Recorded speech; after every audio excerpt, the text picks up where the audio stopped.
Welcome back again, and thank you so much for joining us. If you have just joined us, we're still right here on Pan-African Morning, of course, broadcasting live in the Republic of South Africa. And of course, on the green couch, I'm with my colleague, SISANDA Pora. SISANDA, good morning. Oh, Siri, I'm not talking to you.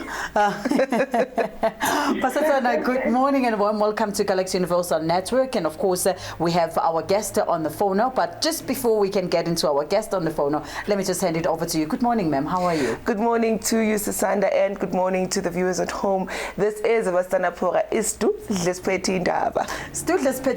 Yesterday, you went out, in the East Rand to cover some of these events, and of course, women doing great jobs. Yes. Maybe if you can take us through what you had to go through in there. I mean, the stories that you covered, the stories of unsung heroes, which we are going to go quite lengthily and discuss with Mama Elizabeth. Yes, indeed. Yesterday was a very informative day where we got to learn about some of the unsung heroes that South Africa has. Yes. Women who've went into exile, women who stayed in the country and fought still, women who have not been celebrated, and some women that we do not know of. Yes. A very big prominent name that kept being mentioned yesterday was Bertha Qokwa, who we know has a hospital in Germiston named after her. But if it wasn't for the hospital, would we have known about her? So yesterday we had the chance to know about women who we really weren't exposed to their history.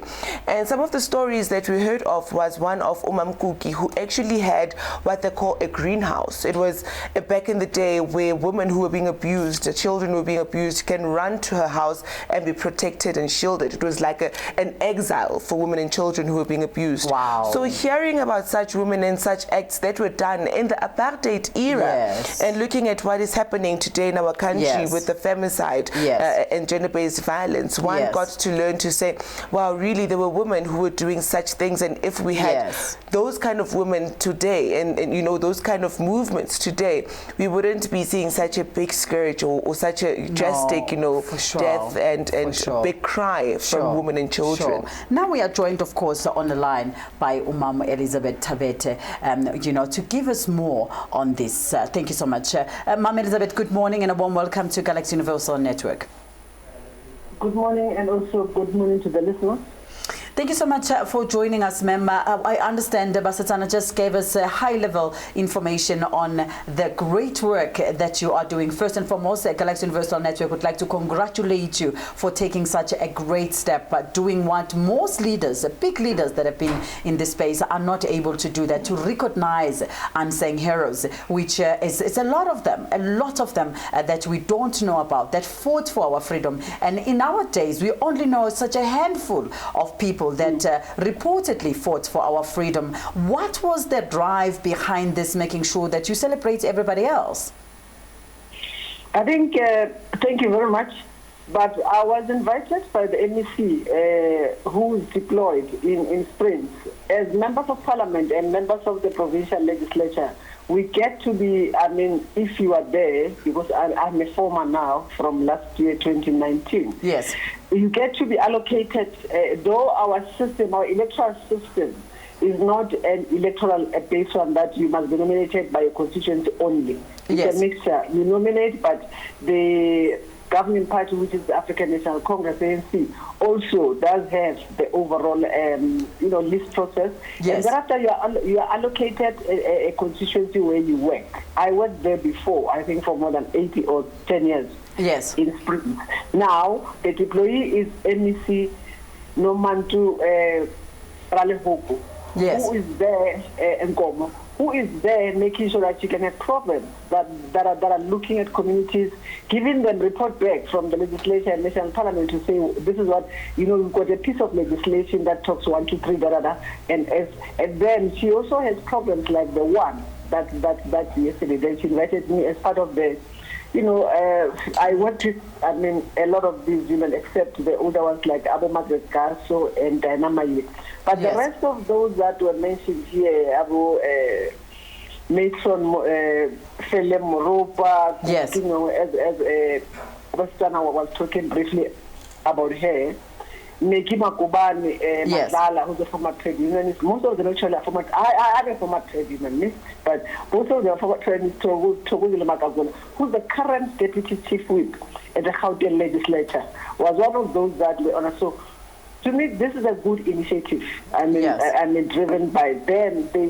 She called me because of the experience I had with these women, and also trying to make sure, because always in meetings I used to raise an issue that please can we try and recognize our comrades, our women who were there at the forefront, so that people can know, as you correctly said, that you know only a handful of Mama Winnie Mandela, Mama Albertina Sisulu, but actually there are lots of other women that played a key role. Some of them, I mean, passed on. 9 of them that you were not yesterday passed on, and 6 of them are still alive.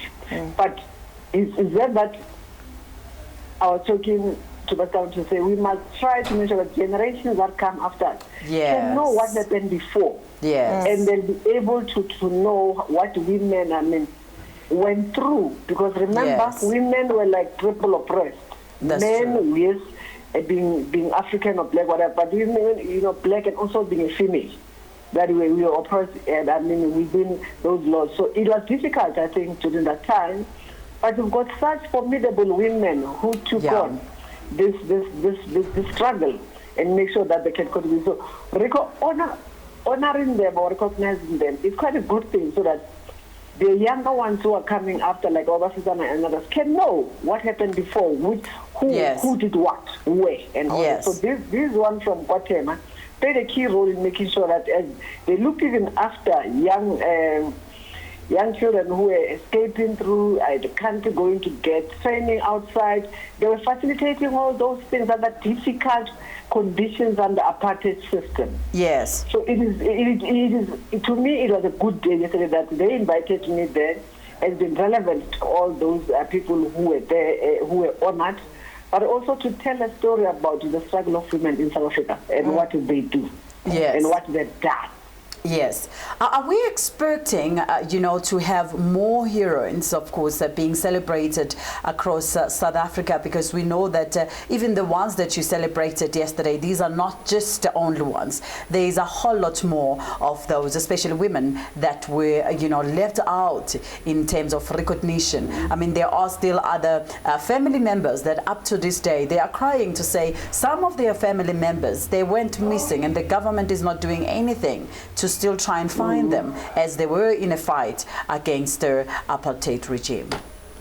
No, I think this is the kickstart of a program. I'm happy that the OMEC Nomantu, realized this, and he wants to do more in terms of recognizing more women. Yes. So surely you're talking the truth. It was, I think, the whole country was involved. But remember, Silopetema is a zone within a region, yes, which these women participated highly, and that's why she started to whip these ones, because it's within her constituency office. Yes. But after talking to her, she said she's willing to see what is it that she can do more to other women that are not known, like there's a statue, but people are starting to damage it and do lots of things. So she's going to take that one to the Betatoa hospital. Yes. To just at the entrance then see who Betatoa was. Yes. And the mural is very beautiful mural that they've got at Kitlisland. So she said we need to take this, and we are going to do this during her birthday month, which is November. Yes. On the 28th, that at least we try to make sure that we honor her again, and make sure that the younger generations can learn more and doing that. So actually there's more to be done. It's only the budget that then gets into the fray, that you don't have enough budget to do it. But with the limited budget that she has for the constituency, she's prepared, I think, to do that and make sure that she can recognize other women in Gauteng. Remember, in her own right, she's the deputy secretary of the ANC in the province. Yes. So she can do work across the province, not only in her constituency. Yes. They are yes, sorry to cut you in there. They are Yes, there are crises, of course, with young women nowadays that they do lack proper, referencing people, proper role models. They find, role models through social media influencers and stuff like that. Is this program, by any chance, aiming to recreate new leadership for young people, new role models, new pictures where young people can reflect and say, I want to be like this woman? Because these women are not women that are far-fetched, that are seen from far, are women that they lived in the same streets where they were living. These women did the things from. So is this program aiming to send that message, to change the narrative and give the young girls new hope and new role models? Definitely, as I discussed with NEC, she's pretty ready to do that, because she's also passionate about the young women in South Africa. Yeah. And within the African Congress, we've got the Amayanga group that are trying to groom these young women. Yes. So that they can be also taking, over to the Women's League, because remember that you've got people who were there before we came in, Tina, and others then, so that they can know where we come from. Yes. And where this women's struggle of gender issue started, even within the governing party, the ANC. The question of 30%, it was fought for. Yes. Yesterday, one speaker spoke about that to say, these things did not come easy. Women had to fight to make sure that they can be part of this, so that the other women can also be part of deliberations. Even in the NC before, women were not allowed, I think, to participate. They were there to make whatever, tea and bring water for men to sit in the meeting. But that changed. Yes. That issue changed to say women also are leaders alongside men, so they must be allowed also to sit in the NEC, they must be allowed to be PC members and all that. So that is what then the gist of the problem says, remember who was there before, but moving forward, let's make sure that we pass the baton. The NEC said that, they said, we must pass this baton to the young, women who are there in the country, to make sure that they can, as you say, emulate or look at these women as a role model, so that we are able, to say, I want to be like these women. Look at, if you look at Megima Kukuban Madlala, she's a former member of parliament as well. She retired, I think 2014. Yes. She was once in her life the secretary of the Street Food Workers Union. Nationally. Yes. She was the secretary of that union. And remember, it was at the heart of apartheid at the time. Yes. Being in the union, it was not fashionable. It was tough, because they knew that you work along, you conscientize workers, but at the end of the day, you want them to fight for their rights and the working conditions. Yeah. She was the secretary of that particular union. So such women, she's still there, she can talk to younger people. And that's why most of us say, make use of us, we're still alive, we can be able to mobilize these young ones. Yes. Make them, to be active in politics, so that they are also future members of parliament. They are future ministers, who knows, they are future presidents amongst them. Yes. Because these young people are really eager to go forward and make sure that but it's tough, because you see, gender-based violence kicks in. Some of them get to be killed young, they've not yet done a lot, and also this program looks at that particular issue in detail to say, how do you support young women who are keen, to take from women like Abu Margaret Gasso, we came in, Nabo Nomand and others, Nabo Andinia Taylor and all that. All of them, I think, they played a key role, and then younger women, can talk to them, or they can mentor these young women. To be mentored is quite a good thing. So that you are guided properly and know exactly what is it that you can do. So it is at the duty of that, and I think I'm happy, and I hope other members of parliament and members of the legislature can do more and assist her, so that you can cover a lot of these unsung heroes that people don't know and heroic. Yes. Amazing. Yes. Mama, yesterday you made mention of how important it is for people to know what a constituency office really is, and that it does not only serve a member of the ANC, but it serves the whole community at large. Is there any way that you can help educate us again on that? I think we will continue as we get to meetings to tell people what is it all about, and I'm happy that your radio your TV will be able also to do, because some of them are listening, and so there are those who are unemployed, whatever, they don't know what to do. So they know what the role of the parliamentary constituency office is. Yes. It is an ANC constituency office. Every party does have that. You've got a DA parliamentary constituency office. You've got an EFF. Every member of parliament that get to work within their constituencies. And it is also important again to tell people that you are not as I mean, you just correctly mentioned, is not only for members of the ANC to access that office. Ordinary members or people, even those of the opposition, they are keen to come because it is the closest way they can go and access parliament, because these offices were meant for bringing parliament to the people. Yes. Well, some of them cannot afford to go to Cape Town. They cannot afford to go to Johannesburg, to the legislature, and listen to deliberations and all that.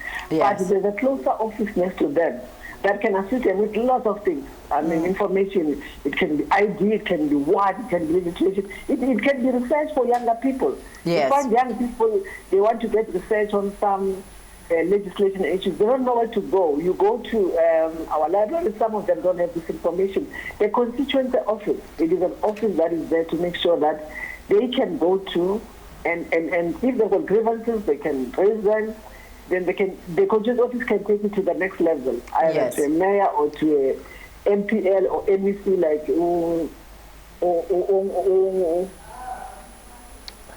Yes. Yeah. Well, ma'am, we want to thank you so much for joining us, and of course, continue. We want to wish you all the best as you continue to send a message of change and making sure that we continue to celebrate our unsung heroes in South Africa. Okay, it looks like we have lost Umama Elizabeth Lapana, but Basetsana, a very important discussions that we have had in the past, with Umama Elizabeth. It is quite very important. I think it's something that a lot of people haven't been paying much attention to. We usually get to know about these people once they have passed on. Yes. Oh, by the way, this person, like Ababu Mlangeni, we got to see and hear more about what he has done after he has passed on. Yes. So these are some of the heroes that I think we need to be in a broadcasting space, in a position to continuously celebrate them. Indeed. That is why it was so important for Galaxy Universal Network to cover yesterday's event, because we want to be able to, expose the general public and our viewers to such stories. It's a story of positivity. It's a story that people really would want to hear about. Not only are we celebrating the national heroes, not only, but we're also celebrating the lady who lives next door to your own door, the lady that you would have passed by probably, and you said, hey, Galaxy Universal Network was talking about this woman. She's doing amazing things. So that is why it is very important for our viewers to stay informed on such. No, definitely. Now let's look into what is it in store for our viewers at home this entire week. If you can just start by unpacking some of the involvements that you're going to go out there and get it for us. All right. So some of the most exciting things that we will be doing this week, we're going to start with the more serious ones. Coronavirus deaths are reaching 1 million across the whole world, and today the Department of Health is celebrating World Environmental Health Day. And one of the topics that will be spoken about is whether the now known as pandemic is really a pandemic, or is it what Lancet says it is, symptomatic, which means that it is more serious than what we would have thought. It is more serious than what we would think. So today we will hear on what the Department of Health has to say on the matter, how the country is looking at things right now, considering the numbers. We know that now we are in level 1 of the lockdown. What does that mean for the country? We see people starting to really ease up and starting to neglect some of the precautions that are put in place. People are starting to walk around without masks. Social distancing is not being seen, simply because we just heard that we are now in level 1. So we waited to hear if does level 1 mean that there is no COVID anymore, or does level 1 just mean that the economy can restart and reboot again? And then some of the other things we will be looking into for this week is the 2021 local elections. As you know, next year is supposed to be the year of the local government elections. Yes. Some government spheres and structures are calling for a postponement of the elections. Yes. So there are three possible things that are going to happen.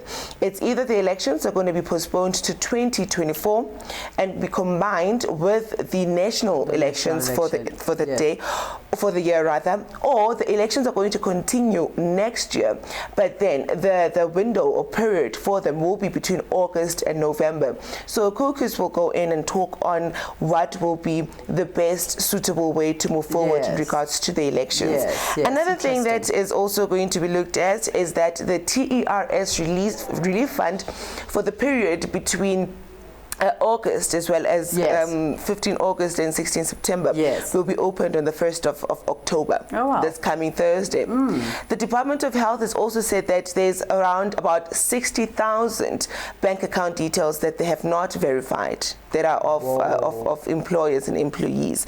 So that one is also going to be a very interesting one to keep track of, so that we find out, you know, there's been a lot of corruption in terms of the TRS and so Galaxy Universal Network will be looking dignantly into this to find out really what has been going on in regards to the relief funds. Another thing that we're also going to be looking at are the Zuma delays at the Zondo Commission. Oh yes. So as you know that we've heard that Ubaba says there is a somewhat personal, you know, thing that happened between him and the Commissioner Zondo. So Galaxy Universal Network is interested to find out what exactly is it that happened between the two.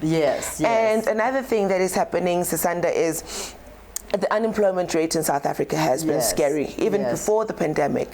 So today we will be finding out from Stats SA, as they will be giving out data on employment numbers. We know that we are currently looking at, we were currently sitting at a rate of 29%. Right now, reports show that at least 1 million jobs have been lost between the period when the lockdown happened. So within a plus minus 7 months, already 1 million jobs were lost because of the pandemic. Experts are also saying that moving forward, we could see more than 7 million jobs shattered. It's going to put a lot of strain on the economy of the country to start with. You know, already it was difficult to having 29% of people who are of employable rate and employable strength being sitting at home and not having a job to go to. Now we're going to find out from Stats SA what those stats look like moving forward. Oh wow, quite very interesting one. And I would like to just backdate a little bit and just to get to hear your opinion on this. Do you think that former President Jacob Zuma is really being bullied, or he's just trying to dodge, you know, having to appear before Zondo Commission? It's delay tactics. Anybody can see that it's delay tactics. We've seen the number of times that the former president has appeared before the commission. Some of the times you would actually have the judge saying you are evading answers, and you know, he would be sick then, he would be sick there, he wouldn't be able to appear here and there. And it's something that does not only happen with only the commission, it's something that happens even with, you know, regular court dates. Exactly. So it is also interesting to find out the time he went for maintenance court. You know, I was eager to find out, is he going to delay this one as well? Is he going to appear? Well, unfortunately, he didn't appear himself, but it's a trait. It's a trait that happens. It's a trend that happens. So it will be very interesting to see if his request for Zondo to step down as the commissioner will follow through, or will he have to face Zondo in that commission? Exactly. One will argue, though, and say a man that is over 70 years of age, almost 80, actually 78, if I'm not wrong. He's almost 80 years of age. His health is obviously frail, and he's not a person that you can keep on pulling here and there. How is that? How do you get to, you know, overlook such things? It goes back to the strength of this person, you know. Give Zuma a song and he will be on some. You'll forget that he's even reaching 80 in 2 years' time. So will it be a matter of just because of age, does it mean that this person has to now be pardoned and not have to appear in front of the commission? Remember, the commission was put in place so that state capture allegations could be tabled and leveled, and Raymond Zondo will then have to make recommendations based on what he has heard. Yes. So I feel the more he delays is the more government even spends more on state capture. No, that's Remember, true. we were looking at the state capture over inquiry. $1 billion already. Exactly. So even more money is going to be spent by the time that he appears. So I think it would be better for Obaba to really appear and just get it done and over with. Yeah, right. Okay. Yeah. Anyway, thank you so much, Douglas Petindaba, for Galaxy Universal Network. You are going to continue, of course, catching up some stories for us later on. You want to say goodbye to the viewers? Thank you so much. Thank you so much for allowing me to come into your homes. From me is Douglas Petindaba. This is not a goodbye, but it is a stay tuned for more interesting news updates.